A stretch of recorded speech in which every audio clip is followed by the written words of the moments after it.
দেবী দুর্গা সিংহ বাহিনী গিরিরাজ হিমালয়ের প্রদান করা বাহনের পিঠে চেপেই মহিষাসুরকে বধ করেছিলেন দেবী। তার সেই দশভুজা রূপেই দেবী পূজিত হন এই ধরাধামে। কিন্তু কেবল সিংহ নয়, অনেক বনেদি বাড়ির পুজোতেই সিংহের জায়গায় দেখা মেলে ঘোড়ার। কলকাতার প্রসিদ্ধ মিত্রবাড়ি, নদিয়ার রাজা কৃষ্ণচন্দ্রের পুজোতে দেখা যায় এমন ঘোড়ারূপী সিংহের। কিন্তু কেন এমন প্রথা, তা জানতে এই ভিডিওটি সম্পূর্ণ দেখুন। আর আপনি যদি ধার্মিক হন তাহলে অবশ্যই জয় মা দুর্গা কমেন্টে লিখুন। সিংহ হল সাহস এবং বিক্রমের প্রতীক। শোনা যায় অষ্টাদশ শতকে রাজা কৃষ্ণচন্দ্র রাজ্যের মঙ্গল কামনায় মহালয়া থেকে শুরু করে একটানা নবমী পর্যন্ত যজ্ঞ করেন। দেবী সেখানে যোদ্ধারূপে পূজিত হন বলেই দেবীর বাহনের স্থান নেয় ঘোড়া। আবার অনেক ইতিহাসবিদদের মতে ঘটকমুখী সিংহ হওয়ার পিছনে নাকি রয়েছে ইংরেজদের হাত।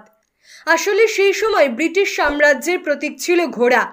সেই আমলে জমিদার বাড়িগুলিতে দুর্গাপুজোর জৌলুস বেশি থাকায় কোম্পানিকে খুশি করতে প্রতীক ঘোড়াকে বাহন রূপে রাখা হয়।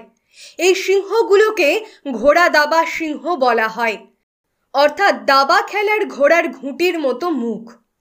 আরও একটি মতবাদ আছে, প্রাচীনকালে বাংলায় যেহেতু সিংহ দেখা যেত না, তাই শিল্পীরা এখানকার চেনা ঘোড়াকেই কেশর লাগিয়ে সিংহের আদল দিতেন।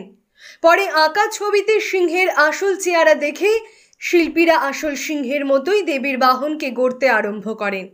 আবার কেউ কেউ বলেন চুঁচুড়ায় একটি বারোয়ারি পুজোকে কেন্দ্র করে চরম বিরোধ বাঁধে শাক্ত এবং বৈষ্ণবদের মধ্যে। কোন মতে হবে পুজো সেই নিয়ে বাঁধে ঝামেলা।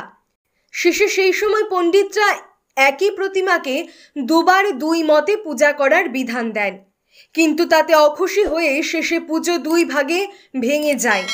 শাক্ত মতে দুর্গার বাহন হয় সিংহ, বৈষ্ণবদের দুর্গাপুজোয় মায়ের বাহন হয়ে দেখা দেন ঘোড়া।